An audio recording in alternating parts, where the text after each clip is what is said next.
오늘 말씀은 고린도 교회의 이야기입니다. 고린도 교회는 은혜가 풍성한 교회였습니다. 또 성령이 충만한 교회였습니다. 그러면서 또 은사도 다양한 은사가 능력 있게 나타났던 교회가 고린도 교회였습니다. 그래서 오늘 본문 7절 말씀에 보면 너희가 모든 은사의 부족함이 없이 우리 주 예수 그리스도의 나타나심을 기다립니다. 예수의 오심을 기다리고 사모하는데 고린도 교회는 은사가 모든 은사가 다 풍성했다고 하는 말입니다. 그런데 이 바울 사도는 그럼에도 불구하고 당신이 개척한 이 교회에 모든 성도들에게 이 은사가, 그 은혜가 식어지지 않고 계속 뜨겁게, 계속 충만하게, 계속 넘치기를 소원했습니다. 그래서 이 바울이 개척한 교회에 이렇게 성령과 은혜와 사랑과 은사들이 넘치는 것을 보면서 그게 지속되기를 원하는 마음으로 이 편지를 썼습니다. 그래서 오늘 본문의 말씀은 고린도 교회에게 인사를 하고 축복의 말씀을 하면서 축복의 기도를 하는 내용 중에 마지막 말씀입니다. 오늘 우리 성도들이 지속적인 은혜를 누리기를 원하는 것과 같이 바울이 오늘 우리에게도 그리고 우리 안에도 지속적인 은혜를 누리기를 소원하는 마음이 있는데 오늘 바울의 이야기를 통해서 또 하나님의 말씀을 통해서 우리 성도들도 지속적인 은혜를 누리게 되시기를 축복합니다. 이 은혜를 지속적으로 누리는 방법은 무엇일까요? 또 하나님은 우리가 지속적인 은혜를 누리도록 어떤 일을 하고 계실까요? 오늘 본문의 말씀은 지속적인 은혜를 누리는 방법이 무엇이고 또 지속적인 은혜를 누리도록 하나님은 어떤 일을 하시는지 오늘 본문 말씀을 통해서 우리에게 가르쳐 주고 있습니다. 그리고 오늘 이 말씀을 통해서 이 시간을 통해서 하나님 우리에게 날마다 주시는 그 은혜 잃어버리지 않고 빼앗기지 않고 풍성해지고 더 넘치게 되는 귀한 은혜를 귀한 은총을 입게 되는 시간 되기를 축복합니다.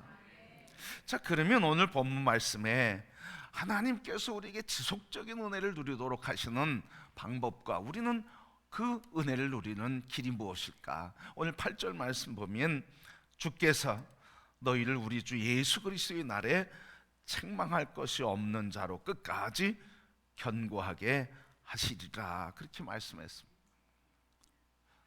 자, 한마디로 얘기하면 주께서 끝까지 견고하게 해주신다는 거예요. 뭐를? 중간에 그리스도 예수 안에서 우리에게 모든 은사에 풍성하게 주신 것들을 그리스도께서 주신 것을 하나님께서 끝까지 견고케 하시겠다는 거예요. 빼앗기지 않게 해주시겠다는 거예요. 그런데 그 말씀 사이에 우리가 살펴봐야 할 것은 끝까지 하는데 언제 마지막이 있다는 말이죠. 마지막까지 지켜주시는데 그 마지막이 무슨 날이냐? 오늘 본문 말씀 8절 보니까 우리 주 예수 그리스도의 날에 그랬습니다. 그리스도의 날에까지 견고하게 끝까지 지켜주신다, 책임져 주신다고 하는 말씀인데 오늘 그러기 때문에 우리는 그리스도의 날에 이걸 좀 이해해야 돼. 그리스도의 날은 뭘까요? 이 그리스도의 날은 예수 그리스도의 재림의 때를 말하고 있어요. 재림하실 때까지 끝까지 견고하게 해주시겠다. 이 재림의 날은 다른 말로 얘기하면 예수 그리스도께서 재림하시는 날은 심판하시는 날이라는 거예요. 우리의 신앙에 대해서, 우리의 삶에 대해서, 하나님과의 관계에 대해서 심판하시는 날이라는 거예요. 이 심판받는데 심판에 면할 수 있도록 끝까지 견고케 해주시겠다는 거예요. 그래서 예수 그리스도의 재림에까지 심판을 이기게 하시기까지, 그리고 이 심판하시는 이 예수 그리스도의 날은 우리가 그렇게 기다리고 사모하며 기다리던 신랑을 맞이하는 날이, 신랑을 맞이하는 날은 바로 천국 잔치가 열리는 날이에요. 그래서 이 말씀을 한마디로 얘기하면 하나님께서 이 심판의 날달 재림주 예수 그리스도 오시고 우리의 신랑이 오셔서 그래서 천국 잔치를 열어 천국의 기쁨을 누리게 하기까지 이 땅에서 계속 지켜주시겠다고 하는 약속인 것입니다. 성도 여러분, 오늘 이렇게 그날이 오기까지 우리에게 놀라운 은혜를 베풀어 주시는 이 하나님의 은혜가 우리에게 있음을 믿고 그 은혜를 믿는 믿음으로 살아가시기를 축복합니다. 자, 그러면 그날, 심판의 날, 그리고 천국 잔치에 들어가 그 기쁨을 누리게 하는 그날까지 우리에게 크고 놀라운 은혜를 베풀어 주시는데 어떤 은혜를 베풀어 주시는가? 하나님은 어떤 일을 하시는가? 우리에게 은혜를 지속하기 위해서 하나님 하시는 일은 무엇일까? 첫 번째 뭐냐면 오늘 8절에 있는 것처럼 책망할 것이 없는 자로, 예수 그리스도 오시는 그날까지 우리를 어떻게 책망할 것이 없는 자로 해주시겠다는 거예요. 책망할 것이 없도록 해주시겠다. 자, 이 책망할 것이 없다 하는 말, 이 책망할 것이 없는 이란 뜻은 아무도 비방할 수 없을 만큼 흠이 없는 상태로 유지시키고 만들어 주시겠다는 거예요. 다른 말로 바꿔서 얘기하면 책망할 것이 없는, 흠이 없는 자로 만들어 주시겠다고 하는 이 말씀은 어떤 사람이 있다는 거예요? 책망할 사람이 있다는 거예요. 비방하는 자가 있다는 거예요. 고발하는 자가 있다는 거예요. 이 땅에 살면서 계속 고발하는 자가 있어요. 여러분, 고발하는 자가 누굽니까? 하나님이 고발하십니까? 예수님이 고발하십니까? 하나님, 예수님은 고발하는 자가 아니에요. 고발하는 자는 마귀예요. 니까짓 게 기도한다고 뭐 하나님 들어주시냐? 주일도 제대로 안 지키고 예배도 제대로 안 드리고 너 마음대로 죄를 지면서 신앙생활 하는데 하나님이 너 사랑하겠느냐? 그렇게 신앙생활에서 구원이나 받겠냐? 그렇게 신앙생활에서 하나님이 기뻐하시겠느냐? 우리의 마음에 자꾸 고발하는 자가 있다는 거예요. 근데 그 고발하는 자가 흠을 찾지 못하게 해주시겠다는 거예요. 여러분, 고발하는 마귀가 우리에게 흠을 찾을 것이 없어서 흠이 없게 해주시겠다고 하는 말이 아니에요. 고발하는 자는 항상 우리에게 흠을 찾아요. 그리고 우리 자신이 항상 흠이 있는 사람들이에요. 흠이 없게 해주시는 것은 우리가 능력이 있어서가 아니라 흠이 있는 것을 예수 그리스도의 십자가로 덮어주시겠다는 말씀이에요. 그러니까 끝까지 우리에게 책망할 것이 없게 해주시겠다고 하는 말씀은 끝까지 우리에게 흠을 덮어주시겠다는 거예요. 마귀가 고발하지 않도록 우리 흠을 덮어서 없는 것처럼 해주시겠다고 하시는 약속인 것입니다. 바로 이렇게 우리에게 흠이 없게 해주시는데 마귀는 계속 고발해요. 그래서 바울 사도가 이런 고발하는 마귀의 역사에 대해서 로마서 8장 33절 이하에 39절까지 이렇게 얘기했어요.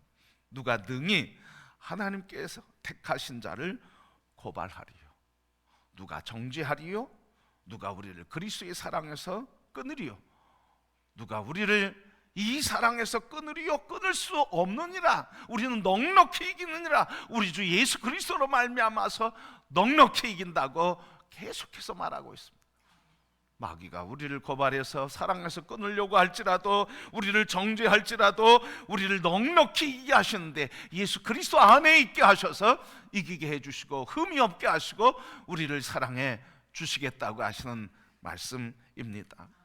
그리고 성도 여러분, 담대하시길 바랍니다. 하나님을 찬양하시길 바랍니다. 우리를 그리스도의 사랑에서 끊을 자가 없습니다. 고발할 자가 없습니다. 우리를 흠이 없게 하시고 십자가의 사랑으로 우리를 지켜주시고 우리를 책임져 주시니, 이 책임져 주시는 분이 계시니 우리는 항상 주님의 은사의 풍성함을 누리고 그 사랑의 풍성함을 누리게 되는 줄 믿습니다. 하나님 그렇게 해주시겠다는 거예요. 그래서 오늘 본문의 말씀처럼 우리를 책망할 것이 없는 자로 날마다 그리스도 예수 안에서 십자가의 사랑, 덮어주시는 사랑, 씻겨주시는 사랑, 위로해주시는 사랑, 치료해주시는 사랑, 구원해주시는 사랑, 이 은혜를 우리에게 계속 부어주시는 하나님을 찬양하시기를 축복합니다. 이렇게 책임져 끝까지 책망할 것이 없도록 만들어 주신다. 그런데 우리는 가끔 책망을 해요. 가끔 고발하는 자가 돼요.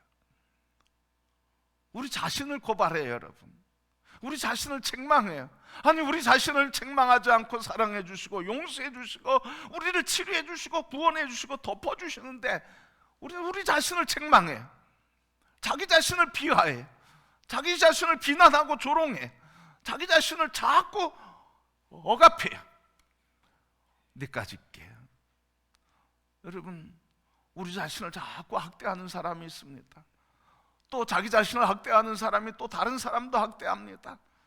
내가 이렇게 해서 내가 이렇게밖에 안 되나? 자기 자신을 학대하는데 오늘 여러분 자신을 학대하기를 멈추기를 바랍니다. 여러분을 사랑하시고 여러분을 사랑해서 빼앗아갈 자를 하나님이 막아주시고 지켜주시고 덮어주시고 구원하시고 치료하시고 지켜주시는데 왜 학대하십니까? 왜 자기를 비난합니까? 왜 자신을 조롱합니까? 조롱하는 건 마귀가 하는 짓이에요. 마귀가 우리를 비난하고 우리를 고발하는 거예요. 여러분, 이렇게 십자가의 사랑으로 사랑해 주시는 하나님이 우리를 붙들고 사랑하는데 왜 우리는 우리 자신을 학대하고 비난하고 내 자신이 못났다고 이런 존재밖에 안 된다고 자꾸 못났다고 학대합니까?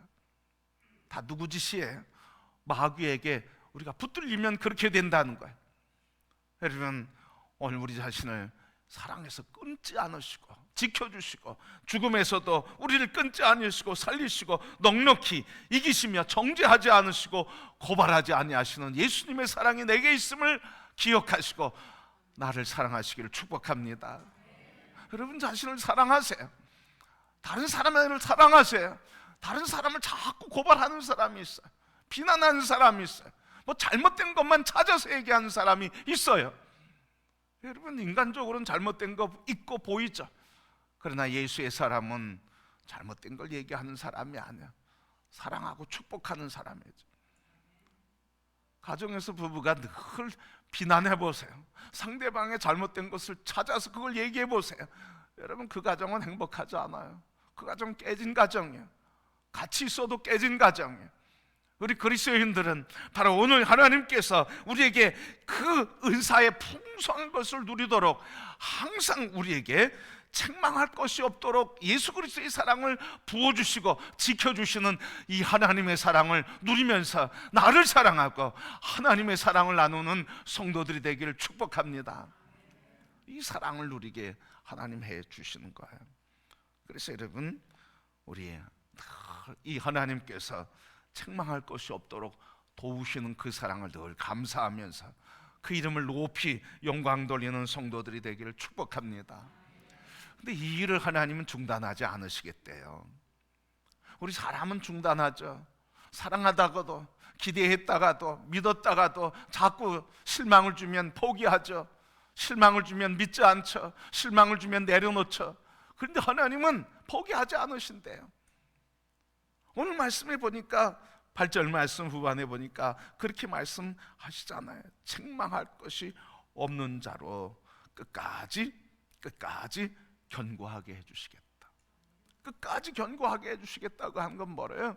인간이 하나님 뜻과 달리 그렇게 나갈지라도, 죄를 범할지라도, 또 떠날지라도, 또 범죄할지라도 끝까지 해주시겠다는 거예요. 지켜주시겠다는 거예요. 포기하지 않겠다는 거예요.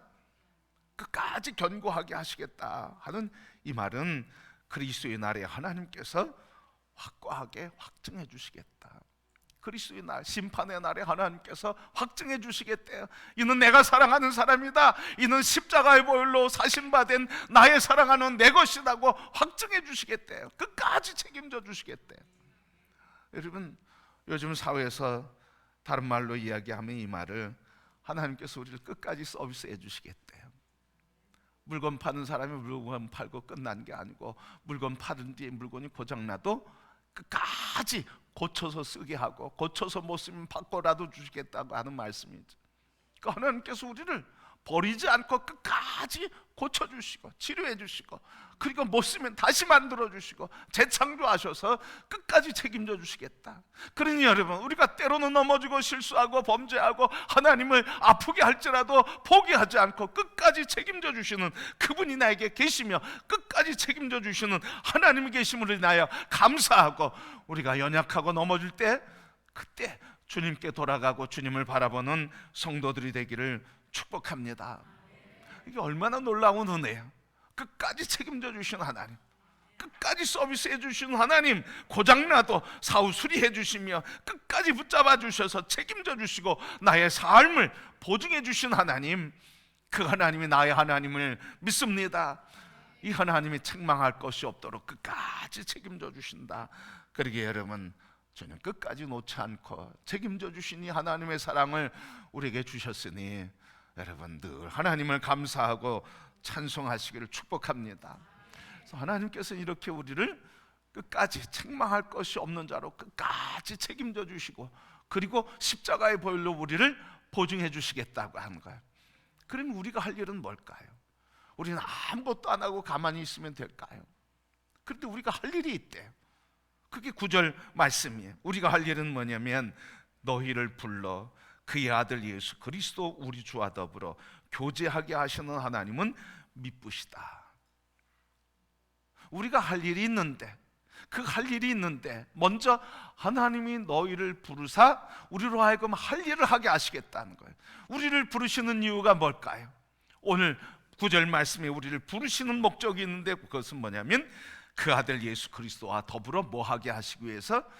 교제하기 위해서 우리를 부르신대. 우리를 부르셔서 예수 그리스도와 교제하게 하신대.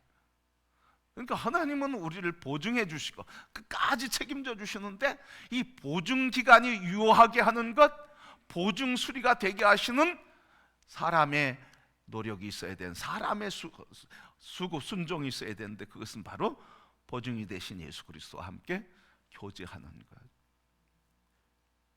그래서 교제함으로써 주신 은사를 늘 풍성하게 해주시겠다는 거예요. 그럼 교제는 뭘까요, 여러분? 우리 교제한다고 그러는데 교제가 없다고 그러고, 또 교제가 있어야 된다고 그러는데 교제는 뭘까요? 이 교제에는 두 가지 의미가 있습니다. 참여한다고 하는 것과 나눈다고 하는 의미가 있어요. 참여한다고 하는 건 무슨 뜻이냐면, 예수 그리스도의 삶에 참여한다는 거예요. 예수 그리스도 우리 주와 더불어 교제한다 그랬으니까 우리 주 예수 그리스도의 삶에 내가 참여한다는 거예요. 예수 그리스도의 삶에 참여한다는 게 뭡니까? 예수 그리스도의 말씀과 생각과 뜻과 마음과 계획과 예수 그리스도의 그 존재에게 나의 존재가 그 존재에 참여한다는 거예요. 그래서 예수님의 말씀이 나의 말이요, 예수님의 인격이 나의 인격이 되는 것이고, 예수님의 꿈이 나의 꿈이 되는 것이고, 예수님의 소원이 나의 소원이 되는 것이고, 예수님의 모든 존재가 내 것이 되는 것, 이게 예수 그리스도에게 참여함이에요. 예수 그리스도를 믿는다는 건 이런 겁니다. 그냥 머리에 내가 예수 그리스도로 이성으로 논리로 예수님 믿어, 이게 아닙니다. 예수 그리스도를 믿는 것은 예수 그리스도의 존재와 예수 그리스도의 삶에 참여해서 예수 그리스도와 하나 되는 게, 이게 믿는 거예요. 다른 게 믿는 게 아닙니다. 바로 교제가 그런 거예요. 예수 그리스도 그분의 삶에 참여하는 것, 이게 교제라고 하는 말이고, 그리고 참여한 이후에 예수 그리스도의 삶을 어떻게 하는 거예요? 나누는 거예요. 그래서 교제란 예수 그리스도의 삶에 참여함으로써 우리에게 주신 은혜와 기쁨과 치료와 회복과 소망과 비전과 꿈, 이것들을 나누는 거예요. 어디에서? 성도들끼리. 세상과 나누고, 성도들이 나누고, 속회에서 나누고, 만남에서 나누는 게, 이게 교제라는 거예요. 속회에서 말씀에 교제하죠. 우리가 만나면 교제한다고 그러죠. 우리 교회가 교제가 있어야 된다고 그러죠. 교제의 본래의 의미는 이런 거예요. 우리가 예수 그리스도의 삶에 참여하고, 주님이 우리를 부르셔서 예수 그리스도의 삶에 참여하게 하심으로 아멘하고 참여하고, 참여할 때 그의 마음, 그의 생각, 그의 위로, 그의 치료, 그의 은혜를 풍성히 누리면서 누린 것들을 우리 성도들이 같이 나누는 거예요. 한 주간 주의 은혜, 주의 삶에 참여했다가 참여하면서 누리는 은혜를 만나서 나누는 거죠. 뭐 교제가 떡대고 과자 나누고 뭐 세상 얘기하고 재밌게 뭐 오락하는 거, 그거 그런 정도의 교제를 얘기하는 게 아닙니다, 여러분. 우리 그리스도인에게 교제를 다른 거예요, 여러분. 세상이 다 사귀고 세상이 교제하는 것과는 다르단 말이죠. 그래서 교제는 반드시 참여와 나눔이 있어야 돼요. 예수 그리스도의 삶에 참여하는 거예요. 누가 해주시겠다는 거예요? 하나님이 참여하게 해주시겠다는 거예요. 교제로 자꾸 불러주신다는 거예요. 여러분, 교제의 핵심은 뭡니까? 하나님의 말씀을 나누고 들음이에요. 하나님의 말씀을 자꾸 들을 때, 하나님 말씀을 자꾸 묵상할 때, 그때 말씀이 내 안으로 들어오시는 거예요.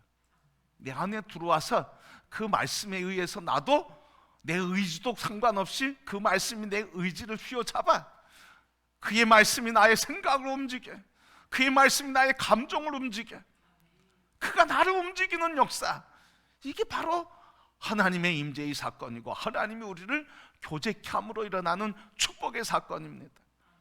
여러분, 하나님의 말씀을 늘 묵상하고 그 말씀을 늘 무슨 뜻인지 주의 말씀을 늘 묵상할 때마다 말씀이 나를 움직여가는 이 사건, 우리 모두에게 있기를 축복합니다. 그래서 말씀을 묵상하고 말씀이 내 안에 들어오면 말씀이 나를 움직이는 거예요. 내가 주님을 따라가는 게 아니라 그 말씀이 나를 움직여서 그 말씀이 나를 주님을 따라가게 하는 거예요. 그 자리가 고난의 자리여도 그것을 따라가게 하니까 순교의 역사가 일어나는 거예요. 내 의지 가지고 순교하는 거 아닙니다. 말씀이 나를 움직이니까, 나를 강권하시고 나를 능히 이기게 하시니까 그 말씀에 나를 세상을 이기게 하시고 문제를 이기게 하시고 환난도 이기게 하시고, 내가 평소 같으면 인간의 감정에 노예가 됐던 사람이 인간의 감정도 이기게 되고, 용서할 수 없던 사람도 그 예수 그리스도의 사랑과 말씀에 붙들리니까 그냥 용서가 되고 그냥 이해가 되는 거야. 여러분, 그래서 우리의 삶을 늘 풍성하게 해주시는데, 그럼 우리가 할 일이 하나 있는 거예요. 늘 말씀을 묵상하는 것. 그리고 묵상할 때 주님의 말씀에 참여하게 내 마음을 감동해 주실 때 아멘 하고 순종하는 것. 그러면 우리를 교제케 하시는 그 교제의 역사에서 모든 은사에 풍성해서 주님 오실 때까지 은혜에 넘치는 역사를 이루며 살아가게 되는 줄 믿습니다. 성도 여러분, 주님이 우리에게 이것을 원하시는 거예요. 내가 너희를 불러 그리스도 예수 안에서 그분과 함께 교제하도록 내가 너를 불러준다.